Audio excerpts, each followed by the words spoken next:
华视在地新闻继续来看台南仁德的十股文创园区，甲在地册店来合作举办着书展。来到园区，会当感受到老糖厂的文化，嘛会当来阅读到世界出名的文学的作品，为这个老糖厂来注入到新元素。 台南仁德十股文创园区，即麦甲在地册店的业者合作，伫园区内举办一场册展，互民众先哪感受老糖厂的气氛，过再来看世界有名的册。真的有一些书籍可以让大家拿起来看，那看看最近有什么新书。那很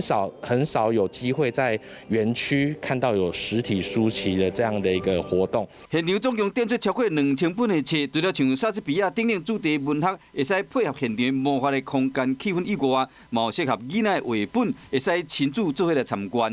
就会摆一些童书、绘本，甚至比较红的《鬼灭之刃》的漫画也都有摆。 科普文学哦，所以有不同的课程，我们都有不同的书籍。为了让老糖厂有新的活力，十股文创园区头一摆甲册店的业者合作，和游客有全新的体验。这个册展会持续到明年的1月底。